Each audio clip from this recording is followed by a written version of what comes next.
Tocaron en la mitad de la noche. Abrí la puerta y no había nadie.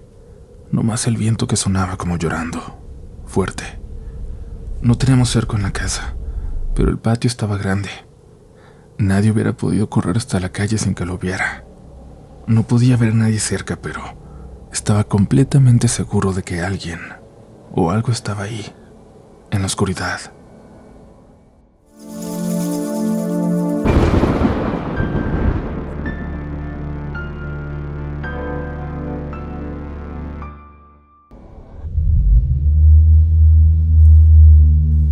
Muy buenas noches, comunidad. Es un gusto recibirlos aquí nuevamente.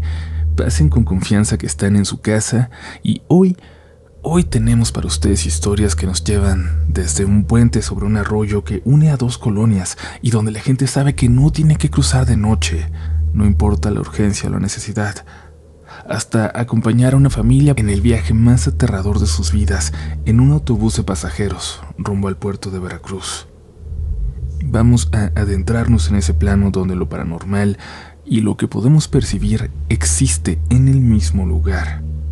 Porque recuerden, no se trata de que eso que no podemos ver exista o no, sino de que podamos percibirlo.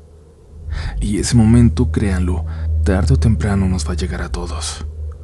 Tarde o temprano, todos tendremos nuestro momento de volvernos protagonistas de relatos de la noche. Voy a contarles una anécdota que me sucedió hace unos 20 años. En aquel entonces yo vivía en Autlán de Navarro, en la casa de mis papás, junto con una de mis hermanas. Digo con una porque éramos 7, y yo vengo siendo la sexta hija, lo cual quiere decir que mis hermanos ya eran mayores o casados y ya no vivían con nosotros. Por eso en ese tiempo solo vivíamos mis papás, mi hermana menor y yo. Recuerdo que precisamente ese día mi mamá no estaba. Creo que había ido a visitar a una tía y solo estábamos mi hermana, mi papá y yo. Así que una tarde venía llegando de la universidad. En ese tiempo vivía con mucho estrés y sufría de migrañas muy fuertes, así que lo único que quería era acostarme. Eran alrededor de las 5 de la tarde cuando mi papá me preguntó si quería acompañarlos a él y a mi hermana a pasear a Molca, una perrita que teníamos. El dolor de cabeza era tan fuerte que solo quería tomar unas pastillas y dormirme, así que le dije que no, que ya no me hicieran ruido, por favor. La verdad no puse mucha atención a cuando se fueron, pero me pareció escuchar que cerraron la puerta de la casa. Intenté dormir, pero de repente empecé a escuchar como si alguien estuviera moviendo trastes en la cocina. Después, los ruidos pasaron al patio. Se escuchaba como si arrastraran cubetas o algo por el estilo. Me encontraba tan adormilada que no le di importancia. Supuse que mi papá y mi hermana no se habían ido, que se habían quedado en la casa. Aunque sí se me hizo raro porque cuando mi papá fue a hablarme ya traían a la perra con la correa, lo que significaba que ya estaban por salir. Pero pensé que quizás habían regresado por algo, o lo habían pospuesto, no sé. Los ruidos continuaron un rato. Luego todo se quedó en completo silencio. Sin embargo, después de unos minutos, en ese mismo estado entre dormida y despierta, comencé a escuchar que alguien decía mi nombre desde el patio del fondo. Norma. Norma. Norma. La voz se escuchaba lejana. Al principio pensé que era mi papá, pero sonaba demasiado suave para ser él. Yo seguía con los ojos cerrados. Un minuto después, otra vez. Norma. Esta vez la voz era más profunda, más firme, y se escuchó más cerca, como si viniera desde la cocina. En ese momento comencé a dudar que fuera mi padre, y entonces, después de unos segundos, escuché de nuevo mi nombre. Norma. Pero esta vez como un grito, una voz gutural, grave. De verdad empezaba a dudar de que lo que estaba escuchando fuera humano. Era como si eso que hablara estuviera solo afuera de mi cuarto. Me senté de golpe en la cama, y justo al hacerlo esa misma voz Norma. En mi oído, al mismo tiempo que una sombra oscura se metió por la cabecera de mi cama a gran velocidad. Me congelé. No pude gritar, no pude moverme. Sentí que pasaron minutos, aunque tal vez fueron solo segundos. Pero cuando por fin pude reaccionar, salí disparada de la habitación, gritando a mi papá, a mi hermana, pero nadie me contestó. Estaba sola. Corrí fuera de la casa. Me senté en la banqueta con muchísimo miedo, esperando a que llegaran mi papá y mi hermana. Como 40 minutos después llegaron. Me preguntaron por qué estaba allá afuera, sino que me dolía la cabeza y me había acostado. Me asustaron, les dije, y les conté entonces todo lo que me había pasado. Mi hermana se asustó mucho, y mi papá me escuchó con una cara muy seria. Volteó a verme y, no sé cómo decirlo, pero en su mirada sentí que sabía que lo que yo le estaba diciendo era verdad, como si él también hubiera vivido algo alguna vez. Pero solo me dijo: no, mija, te dolió la cabeza y lo soñaste. Eso fue todo. Trató de hacernos ver a mi hermana y a mí que no había pasado nada, como para que no nos asustáramos. Luego empezó a platicar de otra cosa, a cambiar el tema. Pero a mí no se me olvidó. Nunca se me ha olvidado. Después de eso, cada vez que salía de la escuela, ya no llegaba a casa si no había alguien. Estoy segura de que algo pasó ahí. Y también estoy segura de que mi papá lo sabía. Sé que él también vio o sintió cosas en esa casa. Y sé que no fue una alucinación mía, porque en ese lugar con el tiempo siguieron pasando cosas muy extrañas. A todos, no nada más a mí. Ya han pasado muchos años desde aquello, y ya no vivo ahí. De hecho, nadie de mi familia vive ya en esa casa. Pero estoy casi segura de que las personas que se hayan mudado después también deben tener un relato de la noche que contar.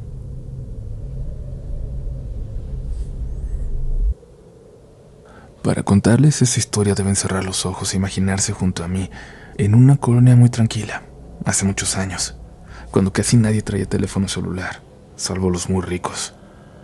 Allá en aquella colonia la gente sabía que había que estar guardados después de las 8, porque los malandros empezaban a rondar. Pero aún así, a veces, algunos amigos y yo nos quedábamos jugando fútbol un rato, como probando la suerte. La noche de la que les hablo estaba jugando con mis amigos cuando de pronto, a medio partido, sin decir nada, Santos, el líder del grupito, agarró sus cosas e hizo una seña de que ya no jugaba, que se iba para su casa. No dijo nada más, pero salió con tanta prisa que todos nos sentimos algo nerviosos e hicimos lo mismo. Se sentía algo raro en el ambiente, como cuando viene una tormenta. ¿Se han sentido así? Yo me apuré a llegar a la casa. Mi mamá traía fuerte el dolor de su espalda. Se había caído unas semanas atrás y no podía caminar todavía. El doctor dijo que como no teníamos para la operación, teníamos que esperar a que sanara sola, con el pasar de los meses, pero nos advirtió que iba a ser muy doloroso. No teníamos mucho dinero, y aunque lo hubiéramos tenido por gracia de Dios, mi mamá no nos hubiera dejado gastarlo en una operación. No para ella. Cuando llegué le pregunté si ella quería que le hiciera de cenar, o si necesitaba algo, una pastilla para el dolor o cualquier cosa. Me dijo que no tenía hambre. Me preguntó si tenía mucho que había llegado, si de casualidad andaba yo afuera, atrás de la casa. Le dije que no, que iba llegando. Ella se quedó callada, acostada de lado mirando a la pared, la única forma en que se acomodaba sin que le doliera tanto. Voy a estar en mi cuarto, ma, pero cuando quieras dime y te preparo algo, le dije y me fui a bañar para quitarme la ropa sudada. Pero cuando estaba en el baño a punto de quitarme la ropa, escuché que tocaban fuerte. Salí apresurado a preguntarle a mi mamá si estaba bien. ¿Por qué había tocado así? Pero cuando llegué a su cuarto ya se había volteado hacia la puerta, a pesar del dolor, y me preguntó si yo había tocado. Le dije que no. Fue en la puerta de enfrente, me dijo. Caminé rápido para revisar. Mi papá andaba afuera trabajando, y de pronto pensé en él, en que algo le podía pasar. Pero abrí la puerta y no había nadie, nomás el viento que sonaba como llorando, fuerte. No teníamos cerco, pero el patio de la casa estaba grande. Nadie hubiera podido correr de la puerta hasta la calle sin que yo lo viera. Me regresé, cerré con seguro. Fui con mi mamá para ver cómo estaba y le dije que no había nadie, que si no habíamos confundido el sonido. Pero me hizo ver que no podíamos haber imaginado los dos lo mismo. Tampoco había ramas cerca de la puerta, o algo que le hubiera podido golpear. Ayudé a mi mamá a acomodarse. Le pregunté si le había dolido mucho la espalda ese día. Me dijo que había sido un día tranquilo. Le daba gusto porque a veces pensaba que nunca le iba a dejar de doler.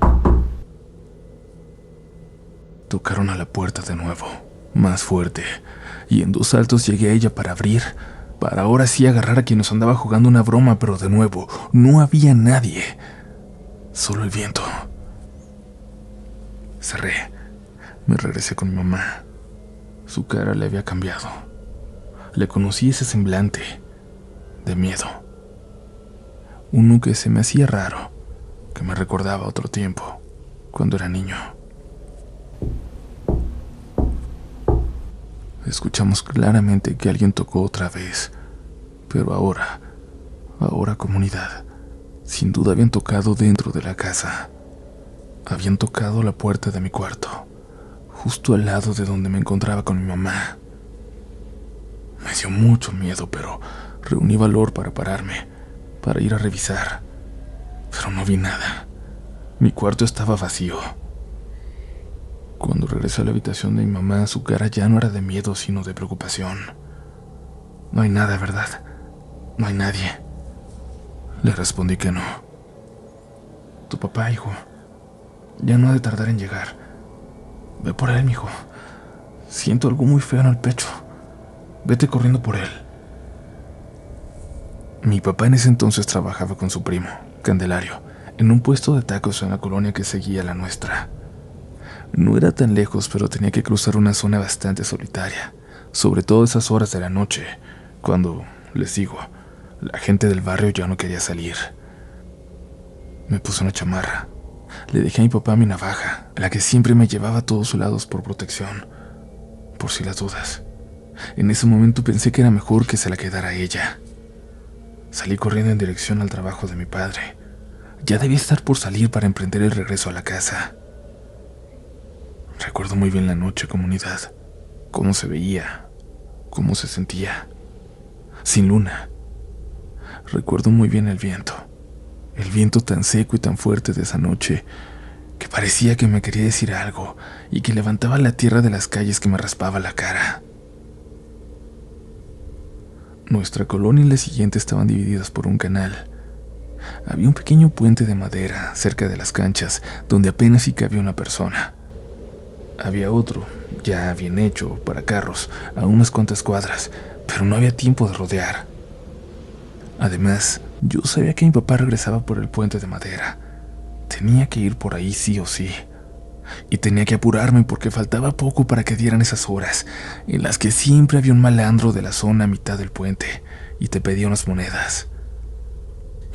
Nunca nadie se había atrevido a decirle que no.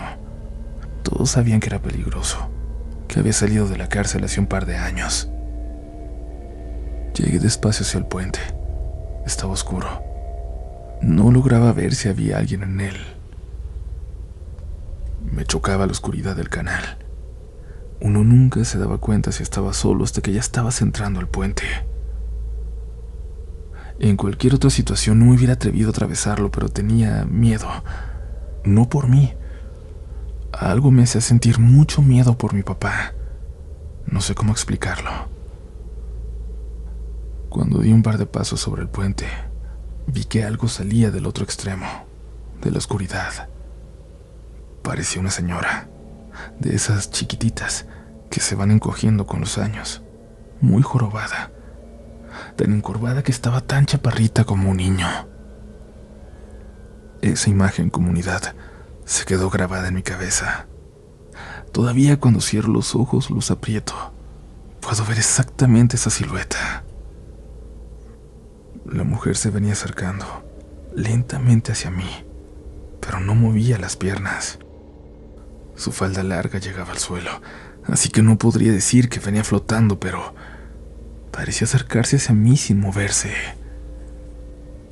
Eso se los juro que no lo imaginé, pero hay otra cosa. Un detalle que no estoy seguro de haberlo visto o si mi cerebro lo ha ido añadiendo como un aspecto macabro de esa imagen, de ese recuerdo. En la joroba,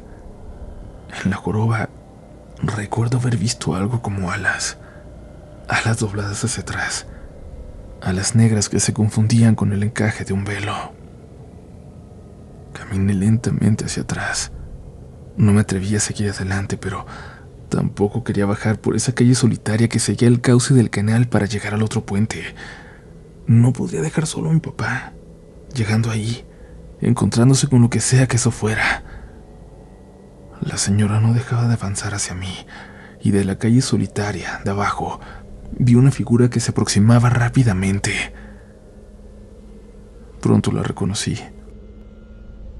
El vago del puente, el que estuvo en la cárcel, al que todos le temíamos, venía corriendo, y en cuanto me vio apresuró el paso para llegar hasta mí. Ni siquiera me dio tiempo de tener miedo. Instintivamente toqué mi bolsillo, buscando mi navaja. Recordé que se la había dejado a mi mamá. «Hey, tú», me dijo cuando llegó hacia mí. Se paró a menos de medio metro, muy cerca. Si yo me hacía hacia atrás, volvía al puente, así que no tuve opción más que mantenerme. El hombre se acercó a mi oído. El aliento le olía a hambre. «No cruces por este puente por nada del mundo, carnal. Tu jefe va por el puente de abajo. Lo acabo de ver. Todavía lo alcanzas». Miró hacia atrás de mí, abrió mucho los ojos y siguió corriendo calle arriba. Y yo me dejé ir. Dejé caer mis piernas corriendo hacia abajo por aquella calle, junto al canal, sintiendo que algo venía detrás de mí, pero sin ninguna intención de mirar atrás. Al llegar a la calle del puente lo vi totalmente solo. No había nadie. Lo único que podía hacer era confiar en aquel vago, en ese asaltante amable del puente, y caminar de ahí con rumbo a mi casa para alcanzar a mi papá. Y eso hice. Confié.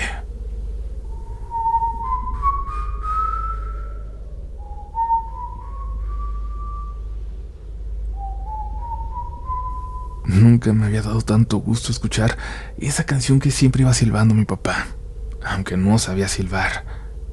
La misma que a veces me ponía de malas cuando llegaba a casa, cuando sabía que me iba a poner a limpiar, que me iba a poner a ayudar con algo. Lo vi a la distancia y corrí. Corrí y le brinqué y lo abracé por atrás y él solo se rió, diciéndome que esa noche ya no estaba para sustos. Me preguntó qué hacía ahí, y yo le dije que se había escuchado algo raro en la casa, que de pronto nos habíamos preocupado mucho por él, que mi mamá me había hecho ir a buscarlo. Pensé que era una tontería al momento de que se lo decía, pero mi papá se quedó pensando. Luego me pidió que no nos detuviéramos, que nos apuráramos a llegar, y mientras avanzábamos por esas calles oscuras y la tierra que levantaba el viento nos pegaba en la cara, me dijo que había habido un asalto muy cerca de la taquería, que él y su primo Candelario se quedaron muy nerviosos y decidieron que lo mejor era cerrar un poco más temprano. Total, había sido un día sin muchos clientes. Uno de los policías que fue por el asalto era amigo de mi papá, y cuando terminaron de levantar el puesto, su amigo le dijo algo, que la muerte andaba cerca, que tenía suficiente tiempo viéndola de cerca para saber cuándo era así. Entonces, para evitarle aquella zona tan solitaria, le dio aventón hasta la calle principal, la del Puente Grande, y ahí él se bajó para caminar hasta la casa. Pero se encontró con el vago del otro puente, ahí, con cara de asustado, haciendo un gesto de dolor y agarrándose la panza, como si le doliera algo. Le preguntó si todo estaba bien. Ya lo conocía. Eran de la misma generación. Mi papá no se acordaba, pero seguro que en algún momento habían estado en la misma escuela. El vago nomás le dijo que qué bueno que no había tomado el camino de siempre, y luego se echó a correr calle arriba, hacia allá, hacia el puente chiquito, donde me encontraría a mí unos minutos después. Cuando llegamos a casa, mi mamá estaba muy preocupada. Se había levantado. Estaba esperándonos en la cocina. Nos abrazó muy fuerte y me preguntó si alguien me había seguido. Le pregunté que por qué lo decía y me dijo que cuando salí, algo la hizo levantarse. Se levantó con todo y dolor para verme por la ventana. Cuando me dejó de ver por la calle, notó que una señora caminaba en la misma dirección, detrás de mí, muy despacio. Una señora chaparrita, de negro, muy jorobada. Una mujer a la que mi mamá nunca había visto por ahí. Nosotros, comunidad, aún hoy pensamos mucho en aquella noche. Sobre todo porque días después encontraron al pobre vago del puente, muerto, al lado del canal. No se le veía seña alguna de violencia. Parecía que se hubiera quedado dormido nada más, o que se hubiera muerto de un susto. Mi mamá piensa que esa noche la muerte andaba buscando a alguien, quizás a mi papá, pero aunque no encuentra a quien le toca llevarse, nunca se va con las manos vacías. ¿Qué piensan ustedes, comunidad?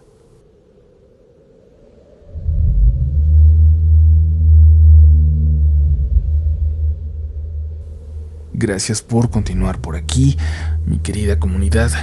Han llegado con éxito hasta la mitad de este episodio y como siempre aprovecho para recordarles, ya lo saben, que en la descripción de este episodio están los enlaces para encontrar cualquier versión de mi libro.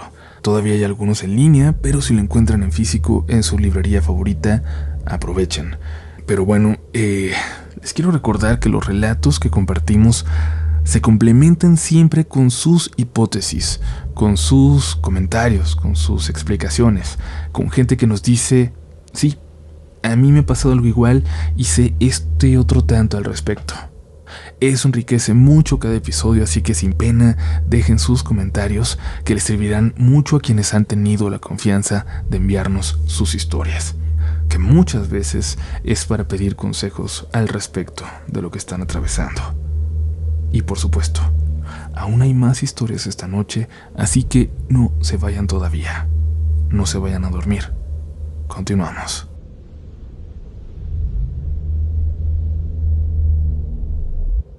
Hola comunidad, mi nombre es Lorena. Primero que nada quiero agradecer por este espacio en el que se pueden contar experiencias que en otros lados no nos creerían. De hecho, a pesar de ser parte de esta comunidad desde hace 5 años, apenas me atrevo a contar esta historia que, si bien no es mía, me da miedo que al contarla piensen que es inventada o algo así. La siguiente historia es de mis padres y mi hermano mayor. Cuando sucedió yo aún no nacía, pero hasta la fecha me la han contado en varias ocasiones, tanto por separado como estando los tres juntos, y en cada ocasión sus versiones coinciden. Debo agregar que a pesar de los años, los tres se notan intranquilos al momento de narrar lo que vivieron, y no suelen decírselo a nadie porque ya los han visto con cara de locos y prefieren guardárselo. Sin embargo, les hablé de esta comunidad y me dieron su aprobación para compartir su experiencia con ustedes. A continuación escribo la recopilación conjunta de los 3 testimonios de mi familia. Sucedió justo hace más de 30 años, en 1994, en Veracruz, México. Mis padres y mi hermano habían ido de vacaciones al puerto de Veracruz, ya que desde siempre les ha gustado visitar su famoso acuario, la cafetería frente al mar, la parroquia, y también surtirse de mariscos para traerlos a casa, ya que vivimos en la Ciudad de México. Tras varios días de descanso llegó la noche de su regreso. Se habían ido en autobús y de la misma manera regresarían a la capital del país. El clima era nublado y lluvioso, lo que combinado con el calor de la playa generaba una sensación de bochorno insoportable. Los tres estaban en las salas de espera de la central camionera y mientras esperaban se acercaron a un puesto de revistas, pero notaron algo curioso en los periódicos locales. Diversas notas en primera plana tituladas "Avistamientos de ovnis en la región" o "Contacto del segundo tipo, ovnis en Poza Rica". Se sacaron de onda al ver esas notas periodísticas, pero su cansancio tras una semana de vacaciones los obligó a no darle mucha importancia y seguir esperando su autobús. Ya en camino, había pasado aproximadamente media hora de haber salido del puerto de Veracruz. Ya iban en la carretera. En el tramo donde se encontraban ya no llovía, pero se seguía sintiendo mucho calor.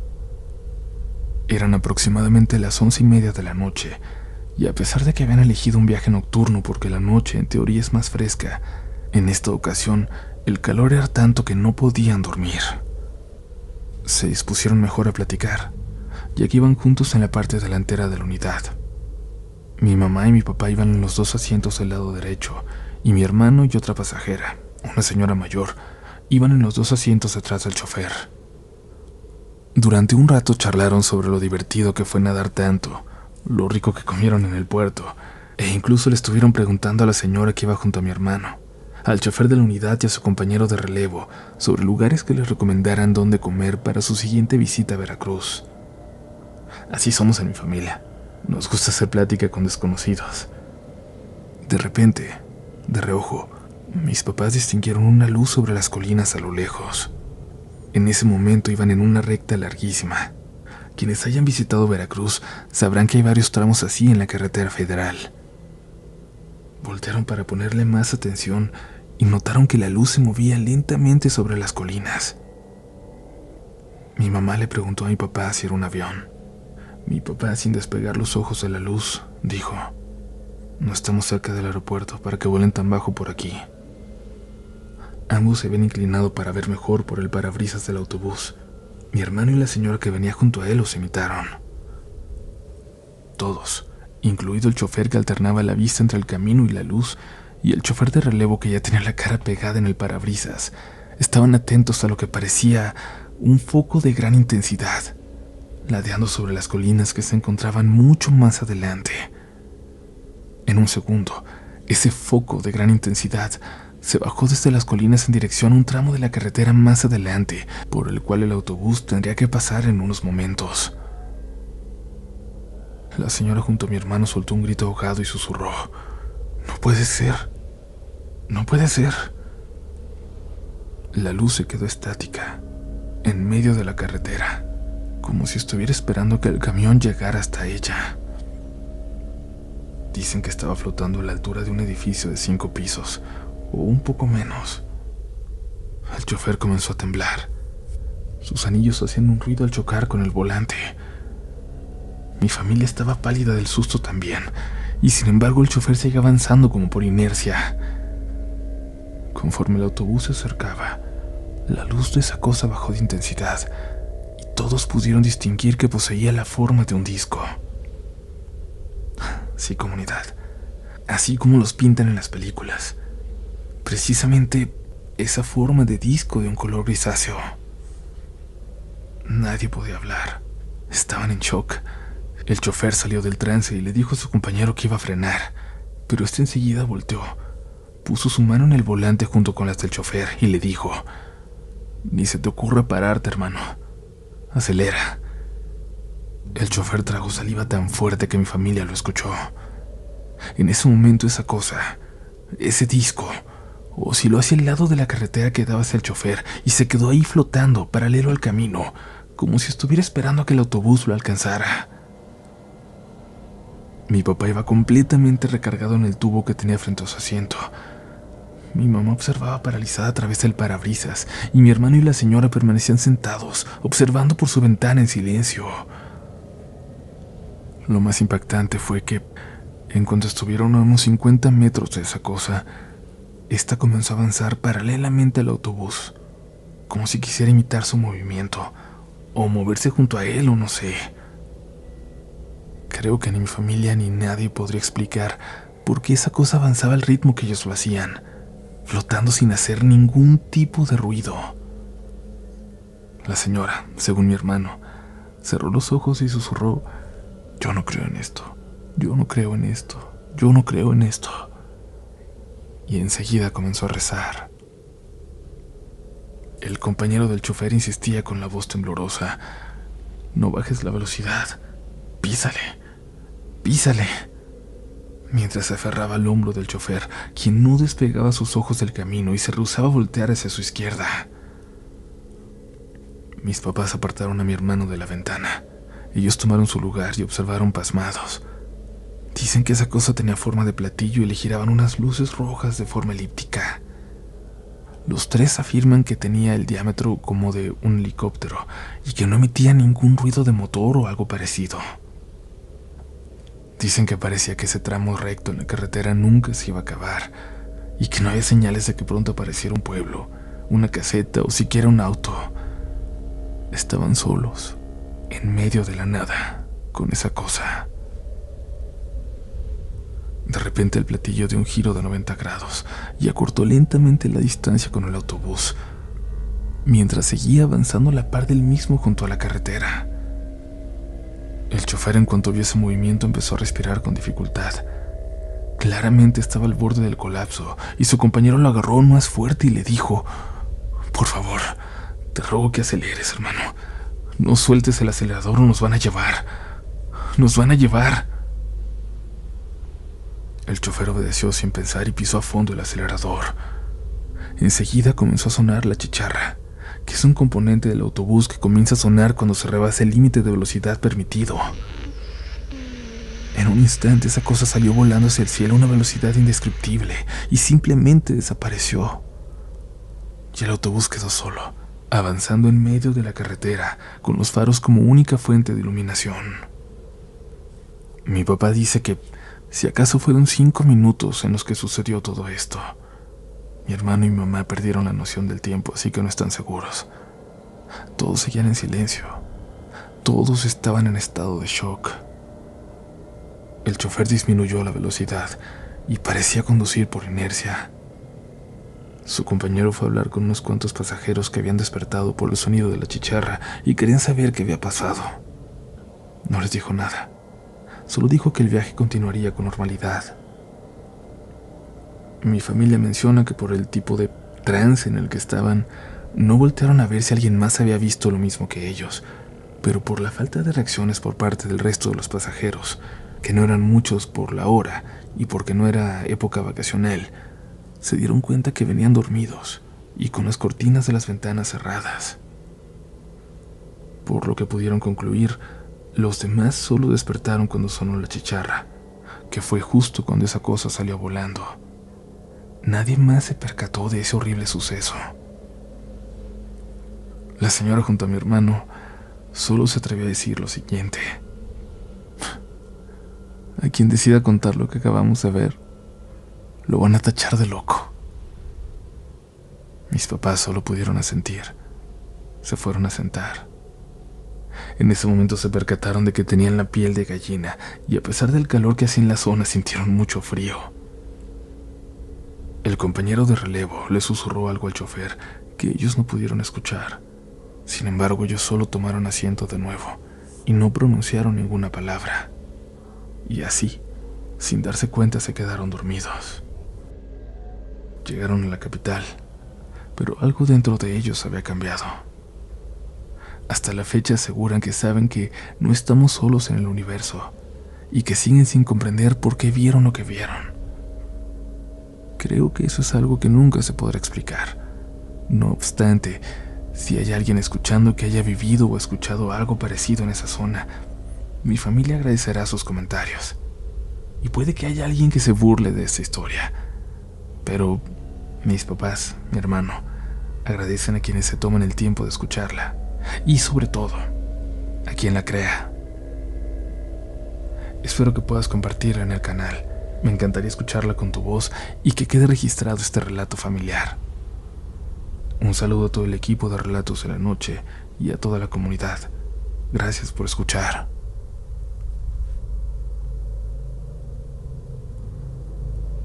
Buenas tardes, comunidad. Les comparto lo que me pasó hoy. Espero puedan leerlo. Hace casi 2 meses falleció un primo muy cercano a nosotros. Siempre lo contemplábamos para todos los eventos familiares.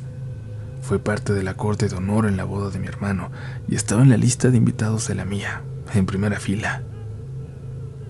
Hace poco, aproximadamente 2 semanas, me enfermé. La situación se complicó y terminé con neumonía.